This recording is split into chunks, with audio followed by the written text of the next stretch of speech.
Hare Krishna. So on the behalf of Faridabad Temple, we would like to welcome His Grace Pandav Prem Prabhu. Hariva. तो प्रभु जी बहुत senior वैष्णव है पांडव प्रेम प्रभु, थोड़ा resources पूरा वहाँ देखते हैं.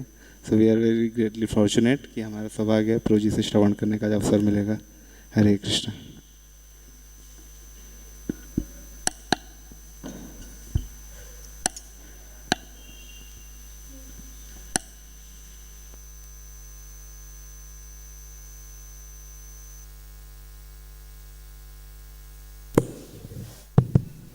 हरे कृष्णा.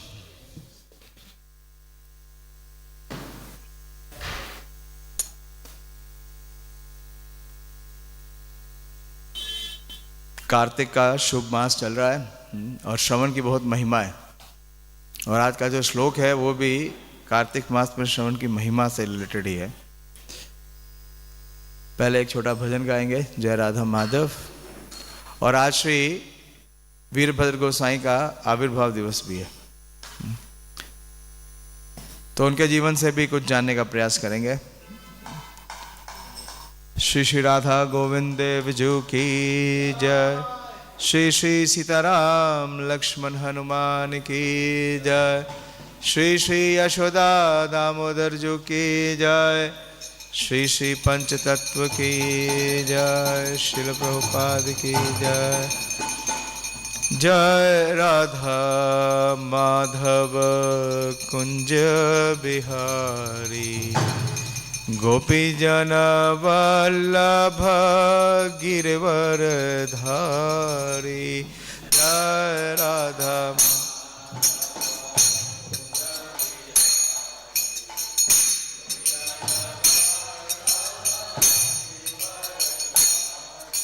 जय राधा माधव कुंज बिहारी गोपी जन वल्लभ गिरवर धारी.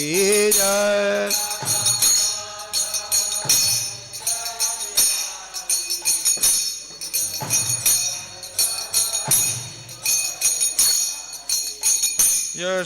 यशोदानंदन ब्रज जन रंजन यमुना तीरावन चारी. यशोदा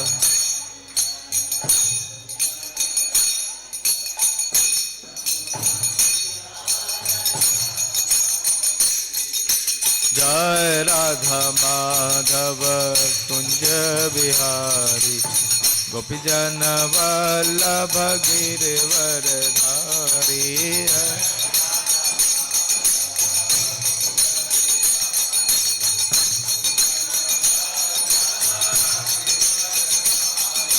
हरे कृष्णा कृष्णा कृष्णा हरे हरे हरे राम राम राम हरे हरे.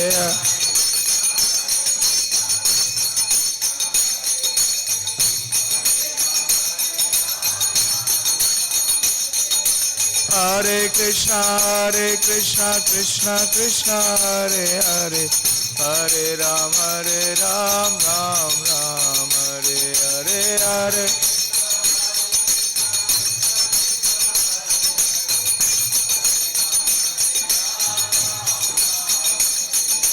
जय राधा माधव कुंज बिहारी गोपी जन वल्लभ गिरवर धारी.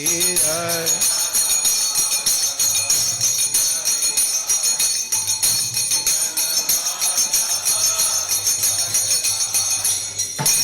जय ओम विष्णुपाद परमहंस परिवाजकाचार्य अष्टोत्तर षट श्रीमद कृष्ण कृपा श्री मूर्ति अभय चरणारविंद भक्ति वेदांत स्वामी शिल प्रभुपाद की जय.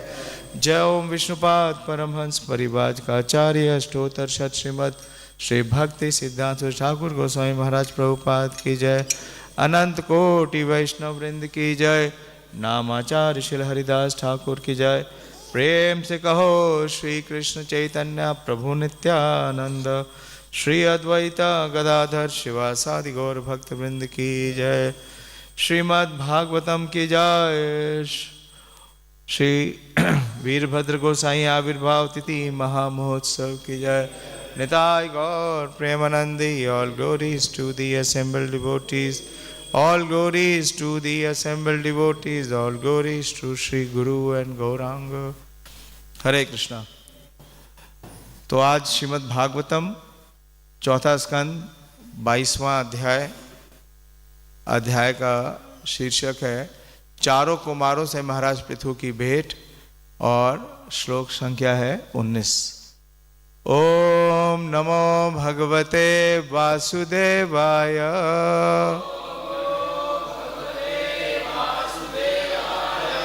ओम नमो भगवते वासुदेवाय।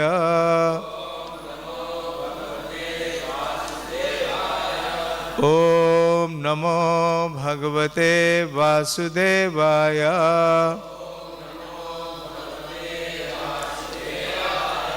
संगमा खलु साधूनां उभयेषां च सम्मता यत् संभाषण संप्रश्न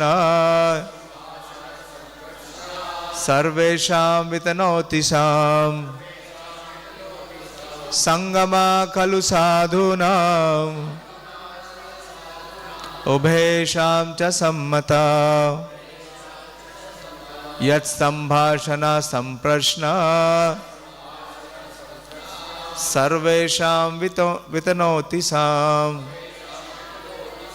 संगमा खलु साधूनां उभयेषां च सम्मता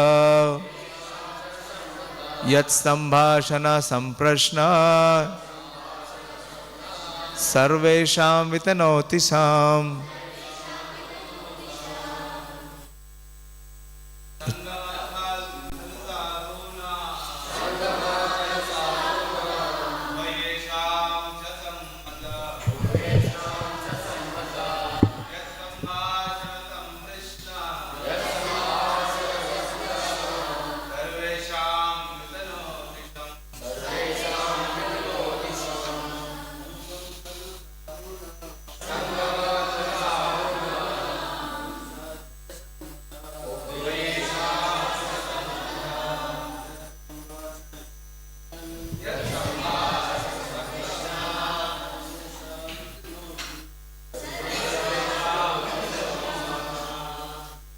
माता जी बोली।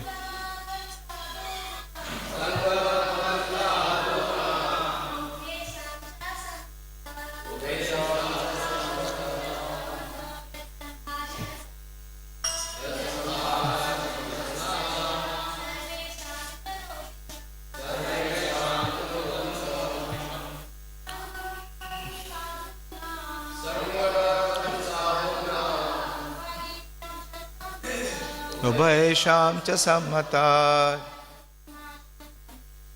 यत् संभाषण संप्रश्न सर्वेषां। इसका अनुवाद और तात्पर्य श्रील प्रभुपाद जी के द्वारा। जब भक्तगण एकत्र होते हैं तो उनकी विवेचनाएं, प्रश्न तथा उत्तर वक्ता तथा श्रोता दोनों के लिए ही निर्णायक होती हैं। इस प्रकार ऐसा समागम प्रत्येक व्यक्ति के वास्तविक सुख के लिए लाभप्रद होता है। ये कौन बोल रहा है? ये श्री सनत कुमार बोल रहे हैं। किसको बोल रहे हैं? पृथु महाराज को। क्योंकि संप्रश्न, जो प्रश्न किया पृथु महाराज ने, उसके उत्तर में बोल रहे हैं कि दोनों के लिए ही लाभ है, खाली प्रश्न करने वाले के लिए नहीं, बल्कि जो वक्ता है, श्रोता और वक्ता दोनों के लिए लाभ है। क्या लाभ है उसके बारे में हम वार्ता करेंगे।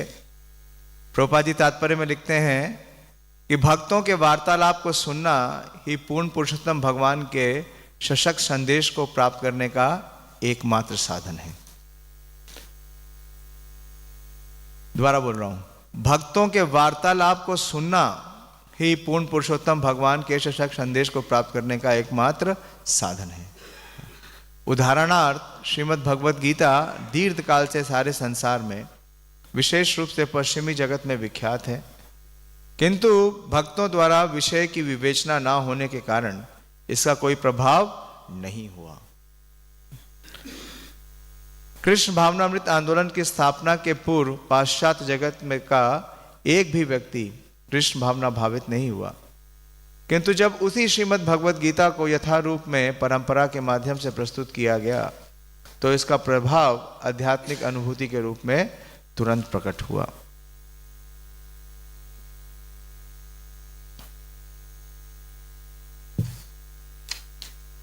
चारों कुमारों में से एक सनत कुमार ने महाराज पृथु को बतलाया कि कुमारों से उनकी भेंट से न केवल महाराज पृथु अकेले वरन उनके साथ साथ कुमारगण भी लाभान्वित हुए हैं। जब श्री नारद मुनि ने ब्रह्मा से पूर्ण पुरुषोत्तम भगवान विषय के में पूछा तो ब्रह्मा ने श्री नारद मुनि को धन्यवाद दिया कि उन्होंने श्री भगवान के विषय में कुछ कहने का अवसर प्रदान दिया। अतः किसी भी साधु पुरुष द्वारा किसी अन्य साधु पुरुष से श्री भगवान के विषय में या जीवन के चरम उद्देश्य के विषय में पूछे गए प्रश्न प्रत्येक वस्तु को आध्यात्मिक बना देता है। जो कोई भी ऐसी चर्चा का लाभ उठाता है वह इस जन्म तथा अगले जन्म में सुख प्राप्त करता है। उभय शाम शब्द को कई प्रकार से वर्णित किया जा सकता है। सामान्यतः लोग दो प्रकार के होते हैं, भौतिकवादी तथा अध्यात्मवादी। भक्तों की चर्चाओं से दोनों ही प्रकार के लोग लाभान्वित होते हैं। भौतिकवादी को भक्तों की संगति से ये लाभ होता है कि उसका जीवन नियमित हो जाता है, जिससे वे भक्त बनने योग जीवात्मा की वास्तविक स्थिति को समझने हेतु वर्तमान जीवन को सफल बनाने की संभावना बढ़ जाती है। जब मनुष्य इस अवसर का लाभ उठाता है तो अगले जन्म में उसका मानव देह धारण करना या पूर्ण मुक्त होकर श्री भगवान के धाम को वापस जाना सुनिश्चित हो जाता है। निष्कर्ष के रूप में कहा जा सकता है कि यदि कोई भक्ति की चर्चा में सम्मिलित होता है तो उसे भौतिक तथा आध्यात्मिक दोनों रूप से लाभ प्राप्त होता है। वक्ता तथा श्रोता एवं कर्मी एवं ज्ञानी समान रूप से लाभान्वित होते हैं।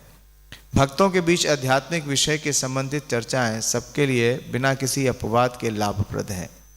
फलतः कुमारों ने यह स्वीकार किया कि इस मिलाप से न केवल राजा लाभान्वित हो रहे थे वरन कुमार भी लाभ उठा रहे थे।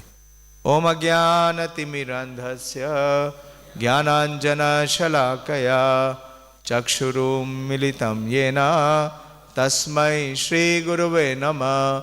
श्रीचैतन्यमनोभीष्टं स्थापितं येन भूतले स्वयं रूप कदा मह्यं ददाति स्वपदान्तिकं। वन्देऽहं श्रीगुरो श्रीयुतपदकमलं श्रीगुरून् वैष्णवांश्च।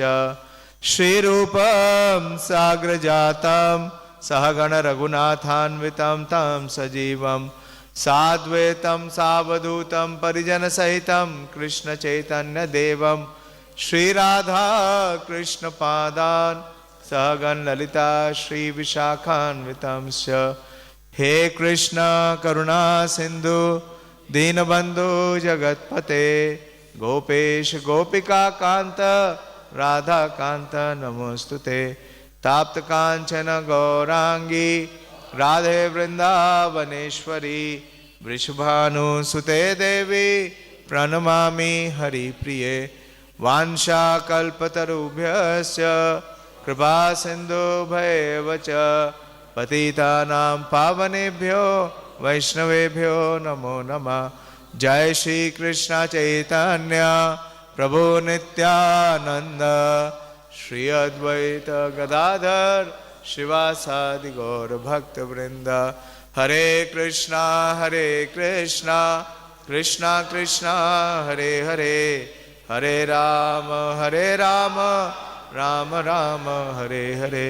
नमो विष्णुपादाय कृष्णप्रेष्ठाय भूतले श्रीमते भक्ति वेदांत स्वामिनिति नामिने। नमस्ते सारस्वते देवे गौरवाणी प्रचारिणे निर्विशेष शून्यवादी पाश्चात्य देशतारिणे। हरे कृष्ण। तो बहुत ही विशेष प्रसंग है और आप देखिए इन चारों कुमारों से महाराज पृथु की भेंट कब हो रही है? जब उन्हें सिद्धि प्राप्त हो चुकी है, जब उन्हें साक्षात भगवान विष्णु का दर्शन और भगवान विष्णु से आशीर्वाद प्राप्त हो चुका है। उसके बाद उन्हें इन चारों कुमार से भेंट और ये सिद्धांत प्राप्त हो रहा है।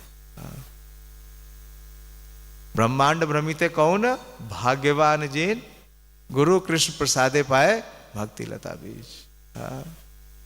साधु संघ की इतनी महिमा है। कृष्ण भक्ति जन्म मूल होए साधु संग। ठीक है, ये तो हमने सुना ही है, कृष्ण भक्ति जन्म मूल होए साधु संग। लेकिन दूसरी लाइन इससे भी ज्यादा इंपॉर्टेंट है, कृष्ण प्रेम जन्मे तेनो पुनः मुख्य अंग। कि अगर किसी को कृष्ण प्रेम प्राप्त भी हो चुका है, किसको प्राप्त हो गया है? पृथु महाराज को प्राप्त हो चुका है। हाँ, भगवान स्वयं अवतरित हुए और भगवान उनसे बहुत प्रसन्न है। अभी यही प्रसंग हम पढ़ भी रहते हैं भक्ति वैभव में, आप भी थे। तो किस प्रकार से भगवान उनसे इतने प्रसन्न है और भगवान ने उन्हें भरपूर आशीर्वाद दिया। लेकिन उसके बाद भी किसकी महिमा है? साधु संघ की। हाँ, कृष्ण प्रेम जन्मे तेनो पुनः मुख्य अंग। और हमारी परंपरा में हम इसे देखते हैं साक्षात। विशेष रूप से हमारे एक आचार्य हैं श्री नरोत्तम दास ठाकुर, उनको उनके आविर्भाव के पूर्व ही चैतन्य महाप्रभु ने क्या दे दिया था? कृष्ण प्रेम पद्म नदी में उनके लिए रख दिया था। लेकिन बचपन से ही, बाल्य अवस्था से वो किसके लिए ललायत थे? कि कैसे वो वृंदावन जाएंगे। क्या कहते हैं वो? विषय छाड़िया कबे शुद्ध हो बेमाना, कबे हम हे रबो श्री वृंदावन। जब से उन्होंने थोड़े बाल्य अवस्था में ही आए, वो बार बार क्या कर रहे थे? भाग रहे थे। कहाँ जाना चाह रहे थे? वृंदावन। किस लिए? रामचंद्र संग मांगे नरोत्तम दास। वो शिला रूप गोस्वामी, सनातन गोस्वामी, रघुनाथ दास गोस्वामी, इन गोस्वामियों का संग प्राप्त करना चाहते थे। तो क्यों इतना विशेष है? इस संघ की इतनी महिमा है। और विशेष रूप से संघ का जो सबसे बड़ा लाभ है वो कब मिलता है? फिजिकल संघ करने मात्र से नहीं मिलता। एक बार एक भक्त बहुत अच्छा बता रहे थे कि हो सकता है इस मंदिर में कई और जीव हैं जो कि मनुष्य योनि में नहीं होंगे। चूहा हो सकता है, और छिपकली हो सकती है, मच्छर हो सकते हैं, कुछ और भी हो सकते हैं जीव। तो क्या उन्हें वो लाभ मिलेगा? नहीं मिलेगा। तो मनुष्य योनि में ही लाभ मिलेगा। और लाभ भी सर्वोत्तम कब मिलेगा? जब हम उनसे श्रवण करेंगे। श्रवण करेंगे, और विशेष रूप से किसका श्रवण? श्रीमद् भागवतम का श्रवण। श्रीमद् भागवतम की इतनी महिमा है। प्रेममयी भागवत श्री कृष्णेरा अंग, ताहा ते कहे न यथा गोप कृष्ण रंगा। श्री वृंदावन दास ठाकुर ये वर्णित करते हैं कि जब श्रीमद् भागवतम की महिमा स्वयं चैतन्य महाप्रभु श्री देवानंद पंडित को बता रहे थे, तो बता रहे हैं कि श्रीमद् भागवतम क्या है? कि श्री कृष्ण का अंग है। श्री कृष्ण का अंग है। हमने कई बार सुना है, कृष्ण रूपे भागवते कृष्ण अवतार, ग्रंथ रूपे भागवते कृष्ण अवतार। कि ग्रंथ के रूप में भागवत किसका अवतार है? कृष्ण का है। और कौन सा अवतार है? यहाँ महाप्रभु देवानंद पंडित को बता रहे हैं, प्रेममयी भागवत। कि भगवान का जो प्रेम है, भगवान का प्रेम कैसा है? हाँ, असीमित है, असीमित प्रेम है, अस्टैटिक लव है। और उसका जो प्राकट्य रूप है वो क्या है? श्रीमद् भागवतम है। तो श्रीमद् भागवत जब भी हमारे कर्णों से हमारे हृदय में जाती है, श्रवण का मतलब क्या है? सुनना। किससे सुनता? कौन है? कौन सुनता है? कान थोड़ी सुनते हैं। हाँ हाँ, लेकिन आत्मा कैसे सुनेगी? क्योंकि उससे पहले आत्मा के ऊपर आवरण है। पहला आवरण किसका है? राइट, सबसे पहला आवरण, सबसे सूक्ष्म आवरण आत्मा पे है अहंकार का, मिथ्या अहंकार का, बुद्धि और मन का, और फिर हमारे शरीर और हमारी इंद्रियों का। तो श्री भक्ति सिद्धांत सरस्वती ठाकुर लिखते हैं कि जब हम श्रवण करते हैं, जब कृष्ण की जो विषय है हमारे कर्ण इंद्रियों से प्रवेश करते हैं, तो इसका दो प्रभाव होता है। पहला प्रभाव क्या होता है कि जो हमारे हृदय में दो असुर हैं, वो दो असुर कौन है? मधु और कैटभ। ये मधु कैटभ क्या है? हमारे हृदय में जितनी वासनाएं हैं, भोगने की जितनी इच्छाएं हैं। तो जब ये श्रवण होता है तो इसे श्रील भक्ति सिद्धांत सरस्वती ठाकुर बोलते हैं कि ये कर्ण वेदी संस्कार है। आपने सुना है? बच्चे लोगों का होता है, हाँ, वो क्या कहते हैं? कान छिदाते हैं। विशेष रूप से जो बालिकाएं हैं उनके कान छिदाए जाते हैं ना, लेकिन ये वो कर्ण वेदी संस्कार नहीं है, हाँ, ये वास्तविक कर्ण वेदी संस्कार है। इसको शिला भक्ति सिद्धांत सरस्वती ठाकुर कहते हैं this is the process of purification. और इसके द्वारा जब हम कृष्ण की कथा का श्रवण करते हैं तो कृष्ण की जो कथा है, जो कृष्ण की लीला है, हाँ, कृष्ण का नाम, रूप, गुण, लीला, हाँ, उनके परिकर और उनका धाम, उनके विषय में जब हम सुनते हैं तो हमारा हृदय क्या होता है? शण्वताम स्वकथा कृष्णा पुण्य श्रवणम कीर्तनम हृदय अंतस्थो हुई अभद्राणी विधुनूति श्रुहित्सिता। जब श्रील प्रभुपाद जी अमेरिका जा रहे थे तो प्रभुपाद जी ने जब अमेरिका में बिल्कुल पहुंच ही गए, बॉस्टन में, तो उन्होंने एक रचना लिखी, मार्कीने भागवत धर्म। और उसमें उन्होंने ये लिखा कि कैसे मैं आपका संदेश इन लोगों तक पहुंचाऊंगा, क्योंकि क्या करना पड़ेगा? कर्ण वेद संस्कार। बिना कर्ण वेद संस्कार के कृष्ण कथा हृदय तक नहीं पहुंचती। तो कर्ण वेद संस्कार से क्या होता है कि जो हमारा हृदय है वो निर्मल होने लगता है। और श्रील भक्ति सिद्धांत सरस्वती ठाकुर लिखते हैं कि इस कर्ण वेद संस्कार के द्वारा हमारा हृदय इतना निर्मल हो जाता है कि जैसे कि वृंदावन।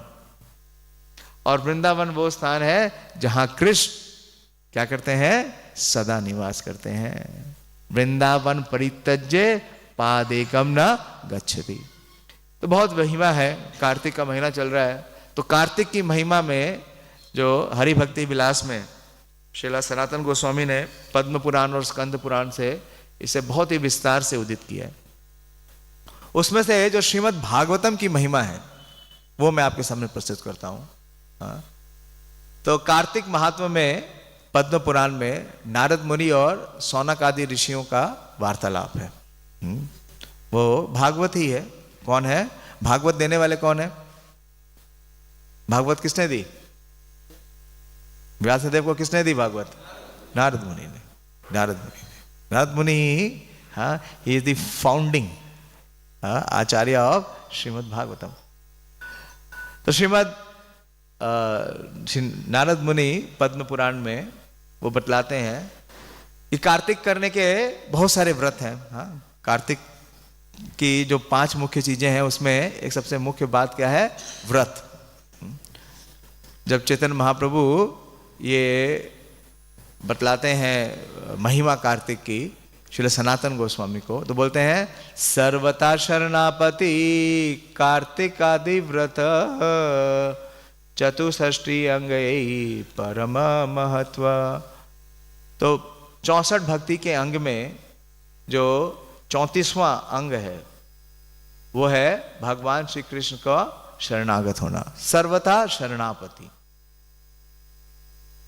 और ये शरणापति करने का यानी शरणागति होने के लिए उसके आगे क्या बोलते हैं? कार्तिक आदि व्रत। कार्तिक में क्या करना चाहिए? कुछ ना कुछ व्रत करना चाहिए। कार्तिक का मतलब ही क्या है? व्रत। महोत्सव है ना, जन्माष्टमी महोत्सव कितने दिन का होता है? 1 दिन का। राधाष्टमी कितने दिन का होता है?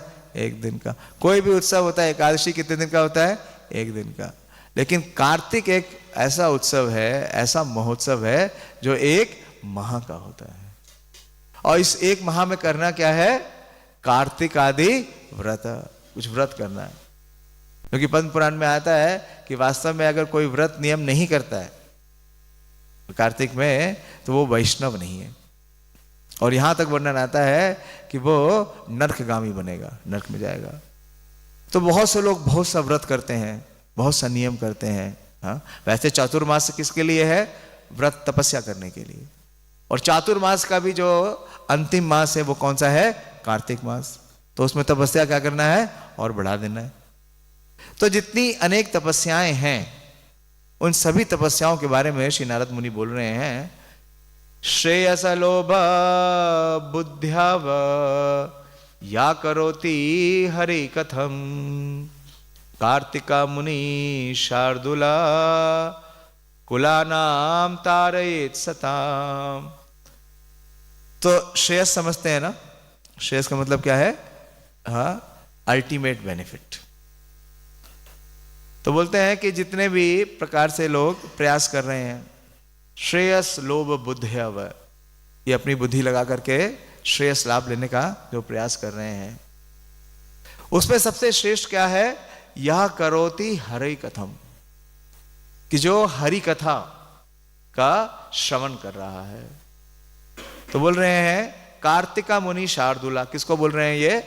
ये सौनक आदि ऋषियों को बोल रहे हैं कि जो कार्तिक के इस माह में बड़ी तत्परता के साथ भगवान श्री कृष्ण के विषय में श्रवण करता है या भगवान श्री कृष्ण का श्रवण करता है, तो उसके श्रवण करने मात्र से क्या लाभ होगा? क्या श्रेयस लाभ होगा? कि कुलानाम तारेत सताम, उसके जितने कुल में आने वाले अगली हजार मतलब सैकड़ों पीढ़ियां हैं उसके साथ साथ वो भी सारी तर जाएगी। तो वास्तव में ये है श्राद्ध या पिंडदान। क्या करना है? किसी पंडित के पास नहीं जाना है, कुछ पैसे नहीं खर्च करना है। क्या करना है? एक प्रामाणिक वक्ता से हरि कथा श्रवण करना है। श्रवण करने से उसका जितने भी आने वाली आगामी पीढ़ियां हैं या पूर्व की पीढ़ियां, सब के सब परम सिद्धि प्राप्त कर लेंगे। नित्यम शास्त्र विनोदेना कार्तिकम यशिपे नरा निर्दहत सर्व पापानि यज्ञायुत फलम लभेत। और फिर ये हरि कथा कैसे सुननी है? नित्यम, डेली। और कैसे? Not with sleep, not with disinterest, विनोदेना। विनोदेना का मतलब समझते हैं? प्रसन्नचित होकर के। नित्यम शास्त्रम विनोदेना। तो इस प्रकार से कोई कार्तिक के इस माह के अंदर भगवान की जो इन दिव्य लीलाएं हैं जो कि श्रीमद् भागवतम में वर्णित है, उसका वो श्रवण करता है। तो निर्दहत सर्व पापानि। दहात का मतलब है जिसमें दावाग्नि है ना, दावाग्नि क्या करती है? सब कुछ को जला देती है, भस्म कर देती है। तो ये जो श्रवण की अग्नि है, ये जो कर्णवेदी संस्कार है, ये क्या करेगा? निर्दहत सर्व पापानि। जितने भी पाप हैं इस जन्म के या पूर्व जन्म के, वो तो सारे के सारे भस्म हो ही जाएंगे। और यज्ञ अयुता फलम लभेत, 10,000 यज्ञ करने का उसे पुण्य भी प्राप्त हो जाएगा। तो अभी हम सुन रहे थे कि पृथु महाराज ने मांगा कि उन्हें क्या मिले? इतने कर्ण मिले। कितने कर्ण थे? याद है आपको? कितने कर्ण मांगे उन्होंने कृष्ण कथा सुनने के लिए? पृथु महाराज ने सहस्त्र, हजारों हजार कर्ण हो, ताकि वो कृष्ण कथा, जहां भी कृष्ण कथा चल रही है, जो भी वक्ता कृष्ण कथा बोल रहा है, एक साथ वो 10,000 कृष्ण कथा सुन सकते हैं, हजारों सुन सकते हैं। और यहां बतला रहे हैं पद्म पुराण में कि जो भी इस कार्तिक मास में कृष्ण कथा सुनेगा, उसे 10,000 यज्ञ करने का जो पुण्य है वो एक साथ मिलेगा। आगे और विशेष बोलते हैं, ना तथा तुष्येत दानेरा ना यज्ञेरा गो गजाधिका यथा शास्त्र कथाल्पे कार्तिके मधुसूदन। तो नारद मुनि बोल रहे हैं कि मधुसूदन या दामोदर को प्रसन्न करने के लिए लोग क्या करते हैं, इस कार्तिक मास में बहुत सा दान करते हैं। तो कह रहे हैं ना तथा तुष्येत, भगवान उससे क्या होने वाले हैं, तुष्ट नहीं होने वाले। किससे? खाली दान से। ना यज्ञेर, ना खाली यज्ञ से। गो गजाधिका, या चैरिटी में लोग गाय दे रहे हैं, या हाथी देने का मतलब क्या है, हाथी देने का मतलब है बहुत बड़ा गिफ्ट देना। अगर कोई बड़ा से बड़ा भी गिफ्ट दे दे, बड़े से बड़े यज्ञ करे, बड़े से दान अनुष्ठान करे, तो भगवान उससे प्रसन्न नहीं होंगे, तुष्ट नहीं होंगे। तो फिर क्या करे, यथा शास्त्र कथा अल्पे। अगर जो श्रीमद् भागवतम है या ऐसे प्रमाणिक शास्त्र हैं, उनकी कथा का वो क्या करता है, इवन अल्प, अल्प का मतलब क्या है, थोड़ा। कार्तिके मधुसूदना, इससे भगवान श्री कृष्ण पूरी तरीके से संतुष्ट हो जाएंगे। मैं इसका एक जीवंत आपको एक एग्जाम्पल देता हूँ। कई वर्ष पूर्व, लगभग जब मैं कृष्ण भावनामृत में नया ही आया था, दीक्षा हो गई थी मेरी, ये लगभग 2007 या 8 की बात है। तो जब कार्तिक का मंथ आया, तो उस समय श्री प्रभुपाद जी के एक प्रमुख शिष्य हैं, परम पूज्य श्री जयद्वैत स्वामी महाराज, वो दिल्ली आए। तो श्री जयद्वैत स्वामी महाराज परम पूज्य केशव भारती महाराज के बड़े अच्छे मित्र हैं, दोनों मित्र हैं। तो केशव भारती महाराज ने मुझे एक सेवा दी कि महाराज को दिल्ली मंदिर में गेस्ट हाउस से लेके उनके पास गोवर्धन में लेके आना। तो कार्तिक शुरू होने वाला था, उससे 1-2 दिन पहले ही आ गए महाराज। तो जब मैं उनको वहां लेके गया मथुरा में, तो मुझे पता चला कि वहां पे बड़ा संगम लगा हुआ है, समागम लगा हुआ है। किसका? महाराज लोगों का। गोवर्धन में हमारा बड़ा छोटा सा मंदिर है, गए आप, भक्ति वेदांत जो टेम्पल है, छोटा मंदिर है। और वहां पे केशव भारती महाराज तो थे ही, वो होस्ट थे। जयदेव स्वामी महाराज थे, हिज ग्रेस वैशी शेखा प्रभु थे, जानते हैं वैशी शेखा प्रभु, वर्ल्ड रिनाउंड डिस्ट्रीब्यूटर। नवीन नीरद प्रभु, ऐसे बहुत सारे फॉरेन से कई सीनियर डिवोटीज और महाराज लोग आए हुए थे। और उनका प्रयोजन क्या था कि पूरे कार्तिक में वो डेली श्रीमद् भगवत गीता से श्रील प्रभुपाद जी के जो तात्पर्य है उनके ऊपर चर्चा करते थे। कितने दिन? 30 दिन। और कौन सी बुक पढ़ते थे?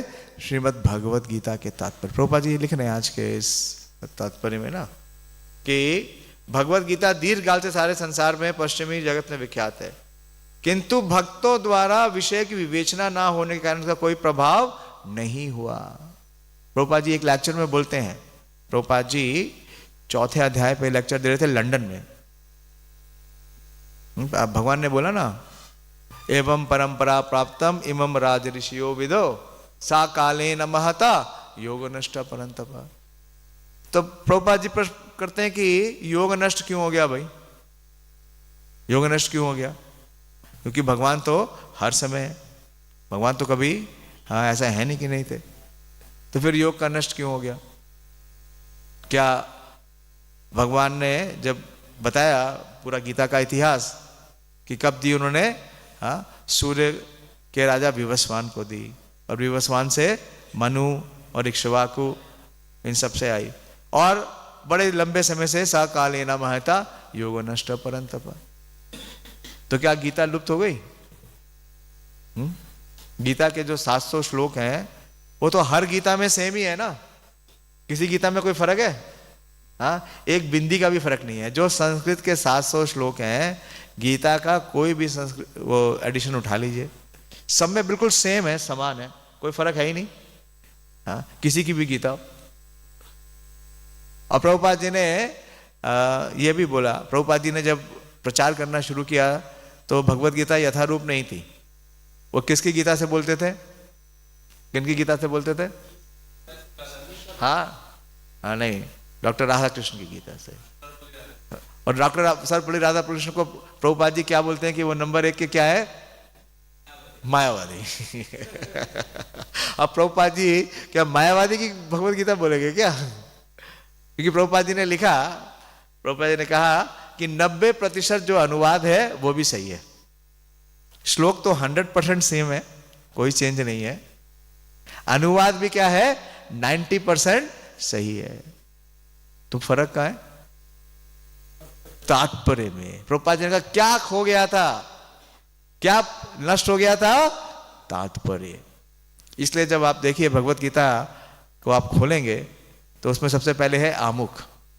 तो प्रभुपाद जी बड़ी वो बहुत ही अपने आप को रिलैक्स फील कर रहे हैं, क्योंकि जब उन्होंने भक्ति वेदांत तात्पर्य प्रस्तुत कर दिया। इससे पूर्व भी प्रभुपाद जी की भगवत गीता छपी थी। वो कौन सा एडिशन था? मैकमिलन। और उसमें क्या किया था मैकमिलन ने? तात्पर्य को काट दिया था। बोले कि इतनी बड़ी बुक कोई पढ़ेगा नहीं, तो उन्होंने क्या किया, प्रभुपाद जी के तात्पर्यों को काट छाट कर दिया, छोटा कर दिया। लेकिन प्रभुपाद जी उससे इतने द्रवित हुए, क्योंकि तात्पर्य नहीं जाएंगे तो भगवत गीता का लाभ ही नहीं होगा, कोई समझ ही नहीं पाएगा भगवत गीता क्या।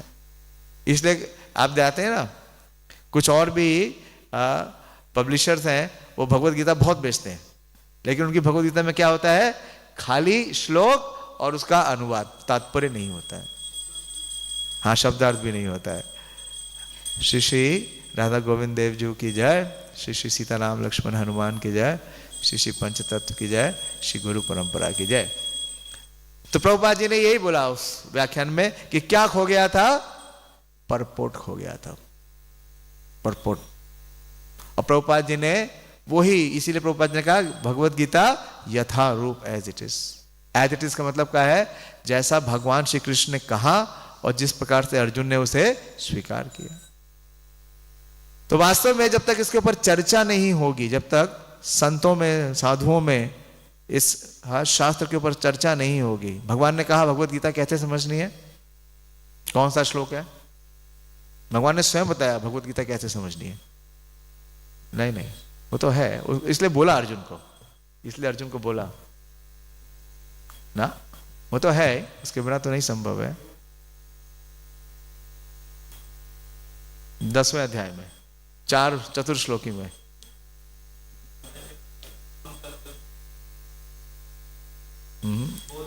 बोधयंता परस्परम, बोधयंता परस्परम। जब तक बोधयंता परस्परम की स्पिरिट नहीं आएगी, हाँ, कोई भी शास्त्र समझ में नहीं आएगा, संभव नहीं है। तो बहुत विशेष है। और इसमें बोधयंता परस्परम करने के लिए क्या करना पड़ेगा? भक्त का संग करना पड़ेगा। हाँ, तो ये सारे लोग 1 महीने तक इकट्ठा होते हैं, सारे बड़े बड़े महाराज, इतने बड़े बड़े आचार्य, वर्तमान आचार्य, और वो क्या करते हैं? बोधयंता परस्परम। तो संयोग से, क्योंकि मैं गया था, तो मुझे भी एक दिन उनके साथ रहने का अवसर मिला और ये देखने का अवसर मिला। इसलिए नारद मुनि कहते हैं सर्वधर्मान परित्यज्य कार्तिका केशवाग्रता शास्त्र अवतारणम पुण्यम श्रोतव्यम च महामुने। भगवान की जो लास्ट इंस्ट्रक्शन है वैसी इंस्ट्रक्शन है, बोल रहे हैं सर्वधर्मान परित्यज्य, और सारे जितने भी अनुष्ठान है, व्रत है, उनको क्या कर दीजिए? सर्वधर्मान परित्यज्य। कार्तिके केशवाग्रता, केशवाग्रता का मतलब है भगवान केशव के समक्ष, यानी कि उनके विग्रह के समक्ष क्या करना है? शास्त्र अवतारणम पुण्यम, कि क्या करना है? शास्त्रों में जो भगवान स्वयं अवतरित हो रहे हैं, श्रोतव्यम च महामुनि, उनका श्रवण करना है। ये सबसे विशेष है।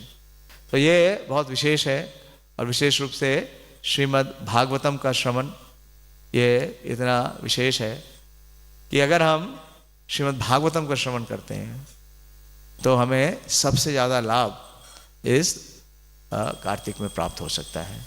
ये किसका मत है? किसका मत है ये? नारद मुनि का। और पद्म पुराण का, ये हमारा मत नहीं है। हाँ। भगवान बोलते हैं ना छठे अध्याय के 47वें श्लोक में, योगी नाम अपि सर्वेशाम मद्गतेन अंतरात्मना श्रद्धावान भजते यो माम समय युक्त तमो मता। किसका मत है वो? भगवान श्री कृष्ण का मत है, वो इंपॉर्टेंट है। हमारा मत कुछ हो सकता है, आपका मत कुछ हो सकता है, मतों में भेद हो सकते हैं, लेकिन सर्वोत्तम मत किसका है? भगवान का या उनके प्रमाणिक भक्तों का। तो बहुत विशेष है। और ये भी बता रहे हैं कि किस प्रकार से जो श्रवण करते हैं भगवान के भक्तों का संग। तो श्रवण कब करेंगे? श्रवण करने के लिए सबसे पहले क्या करना पड़ेगा? साधु संग। और साधु संग करने से क्या प्राप्त होता है, ये प्रभुपाद जी लिख रहे हैं आज के तात्पर्य में, कि उभय शाम सबका कई प्रकार से वर्णित किया जा सकता है। तो जो भक्त भी नहीं है उसे किस प्रकार से लाभ होता है साधु संग का। हमने बहुत सारी चर्चाएं की होंगी या बहुत सुना भी होगा। तो एक विशेष मुझे अनुभव है जिसने मुझे बहुत प्रेरणा दी। जब मैं 2011 में श्रीधाम मायापुर में गया तो वहाँ पे प्रवचन दे रहे थे प्रभुपाद जी के शिष्य परम पूज्य हरिविलास प्रभु। हरिविलास प्रभु प्रभुपाद जी के अमेरिकी शिष्य हैं और वो कैलिफोर्निया में प्रीचिंग करते हैं। कैलिफोर्निया में बर्कली में टेम्पल है न्यू जगन्नाथपुरी, वहाँ पे प्रीचिंग करते हैं। तो अमेरिका में प्रीचिंग करना उतना सरल नहीं है जैसा भारत में प्रीचिंग करना, क्योंकि उन सबका कोई भक्ति का परिवेश नहीं है। तो प्रभु जी क्या करते थे, रोज शाम को मंदिर से प्रसाद लेके जाते थे और वहाँ एक बड़ा पार्क था। जैसे सपोज यहाँ तो आपका पार्क बिल्कुल सामने ही है, उनका पार्क थोड़ा दूर था। और उस पार्क में जाके डेली प्रसाद बांटते थे। वो खिचड़ी नहीं बांटते, अमेरिका में खिचड़ी कोई नहीं खाएगा। क्या बांटते थे? कुकीज बांटते थे। वहाँ का वैसा ही वातावरण है। तो वो देखते थे कि एक अश्वेत युवक है जिसको वो रोज क्रॉस करके जाते थे और वो चाहते थे कि उसे भी वो प्रसाद की कृपा प्राप्त हो, लेकिन वो कभी भी लाइन में आके प्रसाद नहीं लेता था। और इतना वो मतलब अस्वस्थ गंदे तरीके से रहता था, कभी नहाता नहीं था, उसके पास से बदबू आती थी और लगता था कि जैसे कि वो कुछ मादक द्रव्यों का सेवन करता है। तो उन्होंने क्या किया कि उनकी करुणा हुई। तो देखिए साधु की जो एक करुणा है, उन्होंने उसके लिए एक प्लेट प्रसाद जहां वो बैठा था उसके पास ही रख दी और वो चुपचाप चले गए। अगले दिन आए तो देखे कि वो युवक वहीं था, लेकिन प्रसाद की प्लेट नहीं थी। तो उन्हें आशा बंधी कि शायद इसने प्रसाद खा लिया है। तो अगले दिन उन्होंने फिर ऐसा ही किया। कुछ दिन तक उन्होंने ऐसा किया तो उसके बाद क्या हुआ कि प्रभु जी का जो संग उसे मिला, जो कृपा मिली, कुछ दिन बाद उन्होंने देखा कि जो लोग लाइन लगा के प्रसाद ले रहे थे उस लाइन में वो युवक भी आ गया। इतना परिवर्तन हो गया।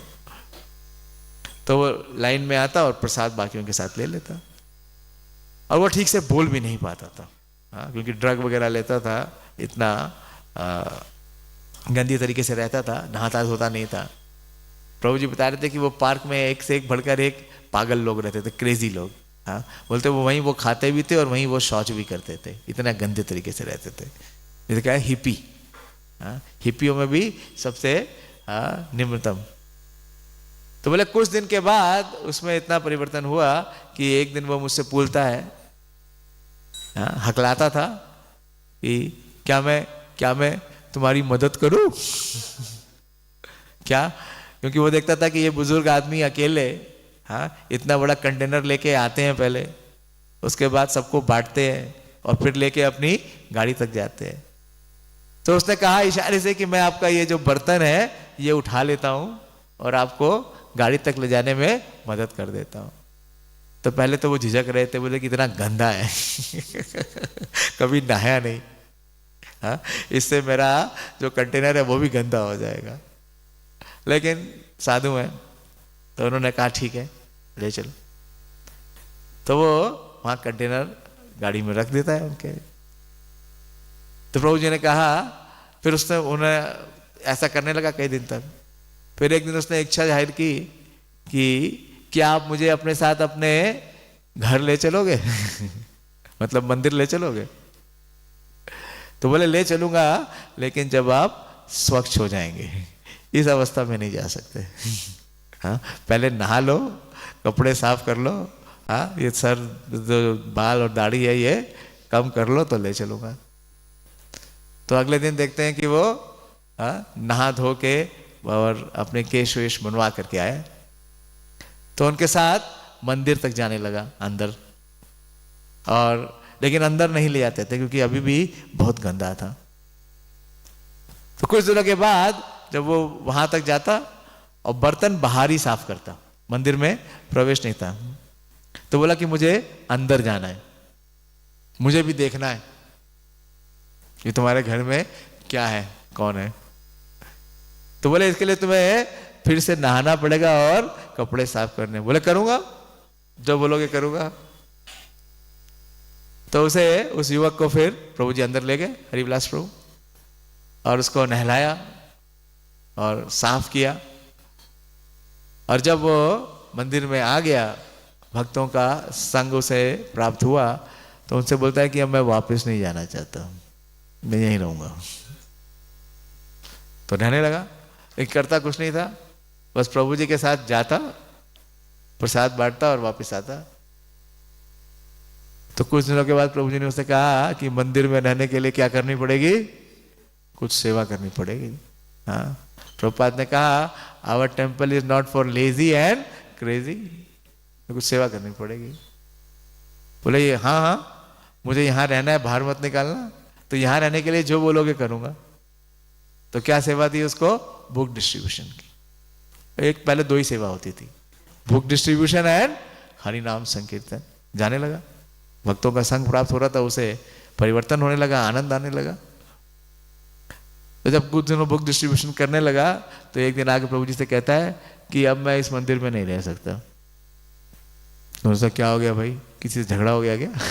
किसी ने कुछ कह दिया कि तुम जाना चाहते हो? बोले नहीं नहीं ये सब कुछ नहीं हुआ। तो बोले फिर क्या हुआ? बोले मुझे वृंदावन जाना है, मुझे वृंदावन जाना है। तो उस जगह वृंदावन जाने के लिए तो बहुत पैसे चाहिए, उसके लिए फ्लाइट की टिकट चाहिए, वो पैसे तो हमारे पास है नहीं। तो बोला नहीं नहीं मुझे जाना है। तो बोले जाना है तो 6 महीने तक बुक डिस्ट्रीब्यूशन करो, और उससे जो पैसे बचेंगे उससे तुम्हारी टिकट आएगी। तो बोले 6 महीने में तो बहुत दिन लग जाएंगे। बोले कोई बात नहीं, तब तक हरि नाम लो और अपनी पुस्तकें बेचो। तो 3 महीने में ही उसके इतने पैसे इकट्ठे हो गए कि उसकी फ्लाइट की टिकट आ गई और वो वृंदावन आ गया। पिबन्ति ये भागवतात्मना सताम कथामृतं श्रवणेषु पुटेषु समृताम् पुनन्ति ते विषया विदूषितामाशयाम् व्रजन्ति ते चरणासरोरुहान्तकम्। तो पीबन्ति ये भागवता, जो ये भागवत की कथा है उसको क्या करना चाहिए? हाँ, पीना चाहिए, पान करना चाहिए, क्योंकि क्या है ये? निगम गल्पतरुर गलितम फलम। हम पीते नहीं हैं, पीते हैं रसायन की तरह उसका आस्वादन नहीं करते। अभी मैंगो जूस आ जाएगा तो उसको हम पिएंगे ना हाँ, या कोई बादाम शेक आ जाएगा तो उसको पिएंगे, मजा ले लेके उसको उसका पूरा रस का आस्वादन करेंगे। और किससे सुनना है? आत्मना पिबन्ति ये भागवता आत्मना सताम, सताम भक्तों से, जिनके हृदय में भगवान के प्रति क्या है? प्रेम है। क्योंकि वास्तव में श्रीमद् भागवतम क्या है बताया? प्रेम है, कृष्ण का प्रेम है। तो जिनको प्रेम प्राप्त है या जिसने इस प्रेम का आस्वादन किया है उससे सुनेंगे। पिबन्ति ये भागवता आत्मना सताम कथामृतम, ये क्या है? कथा के रूप में अमृत है। श्रवणेषु, और कैसे श्रवण करना है? पुटेषु संभृताम, अपने कर्ण के द्वारा अपने हृदय को इससे भर लेना है। तो ये क्या करेगा? श्रीमद् भागवतम कैसे सबको सिद्धि प्राप्त कराएगा? हाँ, पुनन्ति ते विषया विदूषिताम आशयाम। आशयाम का मतलब है हमारे जीवन का लक्ष्य। हमारे जीवन का लक्ष्य क्या कर देगा? ये परिवर्तित कर देगा। हमारे जीवन का लक्ष्य क्या हो सकता है? हाँ, भौतिक उपलब्धि को प्राप्त करना या कुछ विषय वस्तु को प्राप्त करना। उन सारी विषय वस्तु की जो भावना है या वासना है, पुनन्ति ते विषया विदूषिताम, उसको पूरी तरह निरस्त कर देगा और नया गोल बना देगा। वो क्या है? नया गोल क्या है? भगवान की प्रेममयी सेवा। तो इसलिए श्रवण का बहुत ही महत्व है और विशेष रूप से कार्तिक के माह में जो श्रवण का महत्व है वो मैंने आपको बताया, बहुत विशेष है। और आज तो इस प्रकार से श्रील प्रभुपाद जी बोल रहे हैं कि, और ये जो प्रश्न किए, जो प्रश्न भी किए, जो पृथु महाराज ने प्रश्न किए, वो अपने लाभ के लिए केवल नहीं किए, सारे जन समाज के लाभ के लिए किया। ऐसा ही प्रश्न परीक्षित महाराज ने भी किया और ऐसा ही रिप्लाई श्रील सुखदेव गोस्वामी ने दिया। यह है दूसरा स्कंद, पहला अध्याय और पहला श्लोक।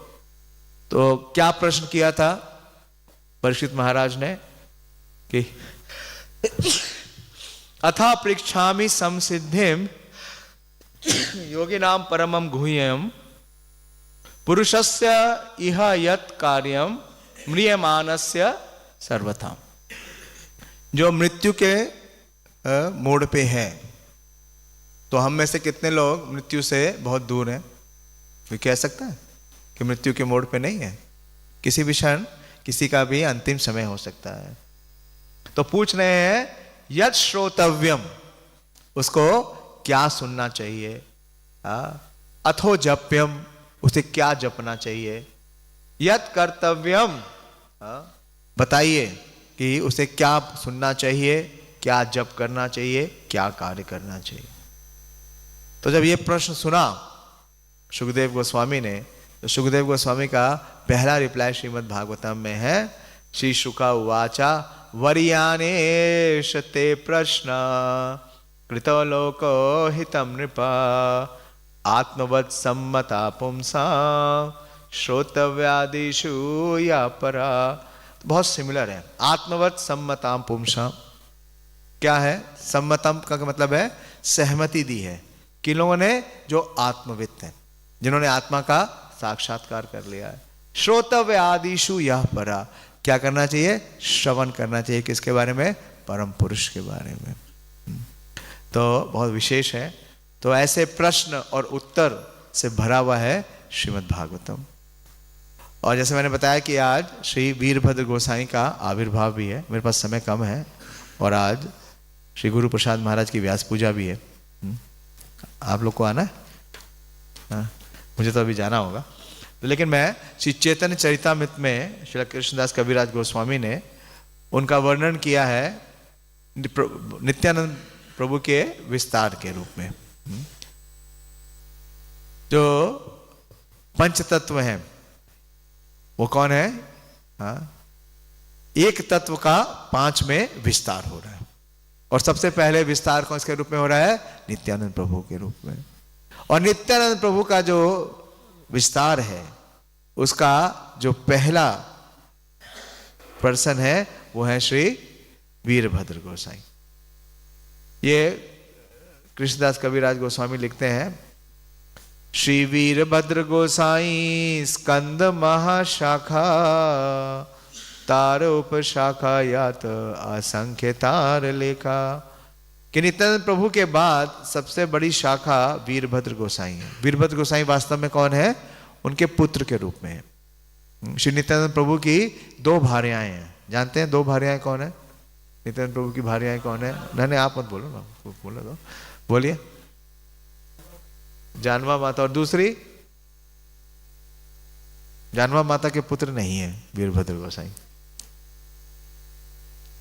उनसे क्यों पूछ रहे हो? बताओ किसके पुत्र है? नित्यानंद प्रभु के पुत्र है। उनकी माता कौन है? वसुधा देवी। वसुधा देवी। तो नित्यानंद प्रभु के बाद सबसे बड़ी शाखा श्री वीरभद्र गोसाई है। उनकी भी अनेक शाखाएं तथा उपशाखाएं हैं। इन सब का वर्णन कर पाना संभव नहीं है। कौन बोल रहा है? श्रील कृष्णदास कविराज गोस्वामी। श्रील भक्ति सिद्धांत सरस्वती ठाकुर ने अपने अनुभाष्य में लिखा है कि वीरभद्र गोसाई श्री नित्यानंद प्रभु के पुत्र और जानवा देवी के शिष्य थे। बहुत विशेष है, महाप्रभु के पुत्र हैं और जानवा देवी के क्या है? शिष्य हैं। जानवा देवी उनकी क्या है? गुरु हैं। उनकी असली माता वसुधा थी। गौर गुणादेश दीपिका में उन्हें शिरोदक्षाई विष्णु का अवतार बताया गया है। तो देखिए, सबसे पहले कृष्ण का विस्तार किसके रूप में होता है? बलराम। और बलराम से फिर और विस्तार होता है, चतुर्व्यूह आता है, वासुदेव, संकर्षण, प्रद्युम्न और अनिरुद्ध। और फिर संकर्षण से फिर विस्तार होता है, और फिर किसका प्रकाश होता है? महासंकर्षण। और महासंकर्षण से कहां आते हैं? पुरुषावतार। कौन कौन से अवतार हैं? पुरुषावतार। हाँ, कारणोदक्षाई विष्णु, और कारणोदक्षाई विष्णु से गर्भोदक्षाई विष्णु, और गर्भोदक्षाई विष्णु से क्षीरोदक्षाई विष्णु। तो ये कौन है? गौर गुणादेश दीपिका में उन्हें क्षीरोदक्षाई विष्णु का अवतार बताया जाता है। क्षीरोदक्षाई विष्णु। क्षीरोदक्षाई विष्णु का विस्तार कहाँ है? हमारे हृदय में, परमात्मा के रूप में। और जितने भी इस धरती पे अवतार आते हैं, वो सारे अवतार कहां से आते हैं? क्षीरोदक्षाई विष्णु से। इस तरह वीरभद्र गोसाई कृष्ण चैतन्य महाप्रभु से अभिन्न है। हुगली जिले में झामतपुर गांव में वीरभद्र गोसाई के शिष्य यदुनंदन आचार्य की 2 पुत्रियां थी। एक असली पुत्री जिसका नाम श्रीमती, और दूसरी पौष्य पुत्री जिसका नाम नारायणी था। इन दोनों की शादियां हुई थी। इसका उल्लेख भक्ति रत्नाकर के 13वें तरंग में हुआ है। वीरभद्र गोसाई के 3 शिष्य थे जो उनके पुत्रों के तौर पर विख्यात हैं। गोपीनाथ वल्लभ, रामकृष्ण और रामचंद्र। सबसे छोटे शिष्य रामचंद्र शांडिल्य गोत्र के थे और उनका कुल नाम वटव्याल था। उसने अपने परिवार को खड़दा में बसाया और उनके सदस्य खड़दा के गोस्वामी कहलाते हैं। सबसे बड़ा शिष्य गोपीचंद वल्लभ वर्धमान जिले में मानकार रेलवे स्टेशन के निकट लता नामक गांव के निवासी था। तो पूरा परंपरा दे रहे हैं श्रील भक्ति सिद्धांत सरस्वती ठाकुर। विशेष रूप से छोटे में, क्योंकि समय हो गया है, मैं यही बोलूंगा कि श्री वीरभद्र गोसाई नित्यानंद प्रभु के एकमात्र शिष्य, एकमात्र पुत्र हैं। और इनका आविर्भाव कराने के लिए महाप्रभु ने नित्यानंद प्रभु को क्या कहा कि तुम विवाह करो। जब महाप्रभु ने संन्यास ले लिया, और संन्यास लेने के उपरांत वो चले गए जगन्नाथपुरी, और जगन्नाथपुरी में उनके 4 परिकर जो उनके साथ गए थे, उसमें से नित्यानंद प्रभु थे। और बाकी सारे परिकर हर साल आने लगे। तो जब आने लगे तो एक दिन नित्यानंद प्रभु को बुला के महाप्रभु ने कहा कि आप इधर मत आया करो। कहा? हाँ, नीलाचल ना आसीबे। महाप्रभु ने कहा कि नीलाचल मत आना। बोले क्या करना है? बोलो आप गौड़ देश जाओ और आमार दुष्कर कर्म तोमा होते होया, कि जो कार्य मैं नहीं कर पाया हूं वो कार्य आप करो। क्या? कि आप गौड़ देश में, यानी कि बंगाल में आप हरि नाम का प्रचार करो। ये तो पहली इंस्ट्रक्शन थी। साथ ही साथ ये भी बोला कि आप विवाह कर लो। बोलो विवाह कर लो। आपने 2 विवाह किए, उसके बाद सन्यास ले लिया, और मैं सन्यासी हूं, मुझे कह रहे विवाह कर लो। ऐसा क्यों? हाँ, तो महाप्रभु ने फिर एक जो सीक्रेट है वो बताया कि क्यों विवाह कर लो। महाप्रभु बोलते हैं, तुम याओ गौड़ देश करह संसार, तबे तो सर्वलोके होइबा निस्तार। पुनः आसीबे आमी तोमार मंदिरे, तोमार ग्रह होबे आमार अवतार। बोले आप जाके संसार बसाओ, और आपके घर में क्या करूंगा? मैं स्वयं आऊंगा। किसके रूप में? आपके पुत्र के रूप में। तो इसलिए श्री नित्यानंद प्रभु को विवाह करना पड़ा क्योंकि श्री वीरभद्र गोसाई का आविर्भाव हो रहा था चैतन्य महाप्रभु के रूप में। और प्रचार का कार्य, जब चैतन्य महाप्रभु अप्रकट हो गए, नित्यानंद प्रभु अप्रकट हो गए, तो प्रचार के कार्य में जानवा माता के जो सबसे मुख्य सहायक थे वो कौन थे? श्री वीरभद्र गोसाई। और उन्होंने बहुत प्रचार किया और बहुत सारी उनसे रिलेटेड कथाएं हैं, लेकिन अभी समय नहीं है। और कविराज गोस्वामी कहते हैं कि यद्यपि वीरभद्र गोसाई पूर्ण पुरुषोत्तम भगवान थे, किंतु उन्होंने अपने आप को महान भक्त के रूप में प्रस्तुत किया। यद्यपि भगवान सारे वैदिक आदेशों से परे होते हैं, किंतु वे वैदिक अनुष्ठानों का दृढ़तापूर्वक पालन करते थे। किस लिए? आपनी आचार्य प्रभु जीवेरा सिखाए। वे श्री चैतन्य महाप्रभु द्वारा निर्मित भक्ति रूपी भवन के मुख्य स्तंभ हैं और अपने अंतःकरण से जानते हैं कि भगवान विष्णु के रूप में कार्य करते थे, किंतु बाहर से वह गर्व रहित थे। श्री वीरभद्र गोसाई की महिमामयी कृपा से अब सारे विश्व के लोगों को श्री चैतन्य तथा नित्यानंद के नामों का कीर्तन करने का अवसर प्राप्त हुआ है। अतः मैं श्री वीरभद्र गोसाई के चरण कमलों की शरण ग्रहण करता हूँ, जिससे श्री चैतन्य चरितामृत लिखने की मेरी अभिलाषा का सही ढंग से मार्गदर्शन हो सके। श्री वीरभद्र गोसाई आविर्भाव तिथि महामहोत्सव की जय। श्रीमद् भागवतम की जय। निताय गौर प्रेमानंदी। हरि हरि बोल। हरे कृष्णा।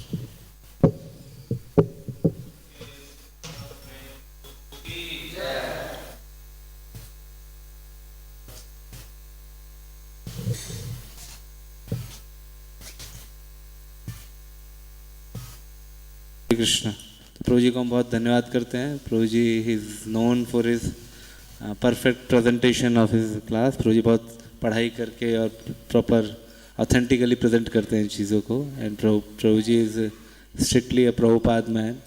तो प्रभुपाद जी से इधर उधर शिक्षाओं से इधर कुछ नहीं जाते। तो हमारा सौभाग्य है कि प्रभु जी से श्रवण किया हमने। जोर से हृदय से प्रभु जी का धन्यवाद करेंगे एक बार बाय लाउडली चैंटिंग हरे कृष्णा कृष्णा कृष्णा हरे हरे, हरे राम राम राम हरे हरे।